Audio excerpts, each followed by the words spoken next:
Deputy Speaker. Then I move that so much of the standing orders be suspended as would prevent the member for Clark from moving the following motion immediately. That the House 1 notes that on 19 November 2020 the Australian Defence Forces Afghanistan Inquiry Report was released, revealing shocking revelations of war crimes allegedly committed by ADF personnel. B. Major David McBride had been bravely warning Defence about command failings and a deliberate blindness to the conduct of the war in internal reports since 2014. Of course, his career was ruined. C. When the ADF took no effective action after a multitude of approaches from him, Major McBride disclosed information to the ABC, which formed the basis for the Afghan files. The Afghan files raised the alarm on all of the matters now before us in the Afghanistan Inquiry Report. D. Mr McBride has been charged with numerous Commonwealth offences as a direct response to his heroic whistleblowing. And E. Mr McBride now faces the possibility of spending the rest of his life in prison. And 2. Calls on the government to drop all charges against Mr McBride. Deputy Speaker, we must deal with this matter immediately because David McBride must not be allowed to suffer for 1 minute longer. I remind honourable members of the facts of this matter, Deputy Speaker. David McBride is a specialist in international law. In 2009, he joined the ADF and served as a legal officer in Special Forces Command. He was deployed to Afghanistan twice, in 2011 and, crucially, in 2013. While serving in Afghanistan, he became aware of a serious systemic issue in our defence forces, and in particular the unlawful killing of civilians, unarmed adults and children. In 2014, he attempted to raise these issues with his superiors, including Major General Hurley, who is now the Governor-General, and was ignored. He then went to the Australian Federal Police and made a formal complaint. That was ignored too. He then went to the Minister and parliamentarians and was again ignored. When no real or effective action was taken, Mr McBride provided information to the ABC in 2016, which formed the basis for the Afghan files. He felt that he had no other option but to go public. David McBride has been charged with 5 offences for disclosing the information to the ABC, including theft of Commonwealth property, 3 counts of breaching the Defence Act and the unauthorised disclosure of information. He now faces the prospect of 60 years in prison, effectively a life sentence. Deputy Speaker, we need to suspend standing orders and to deal with this motion immediately, because, as I've said, David McBride must not suffer 1 minute longer. We need to start treating whistleblowers in this country as heroes and not as villains. Not only should we urgently suspend standing orders and discuss this motion, just as urgently we should start talking about how we do start celebrating and protecting and supporting our whistleblowers, because it's bigger than just David McBride.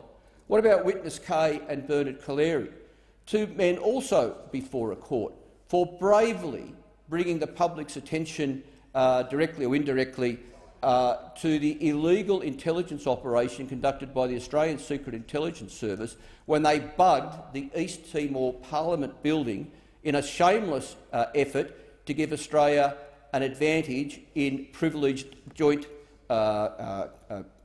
treaty negotiations. And what about Julian Assange, Deputy Speaker?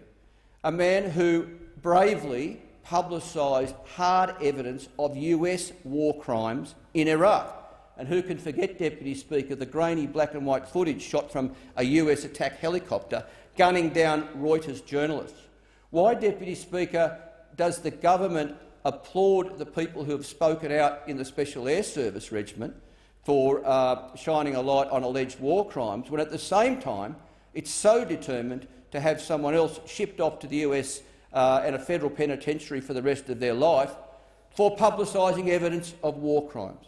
And there are others, Deputy Speaker, like Richard Boyle, the whistleblower from the Australian Taxation Office, who has spoken out on account of misconduct within the ATO. Deputy Speaker, I ask honourable members to understand this. Whistleblowers don't do it for themselves.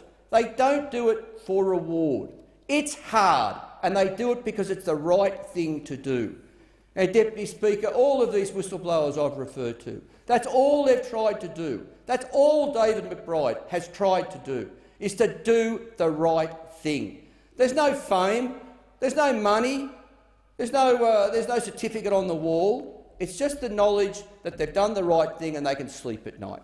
Deputy Speaker, in this country, whistleblowers, they lose their job, they lose their friends, they lose their money, and they often lose their lives. There's nothing in this for David McBride.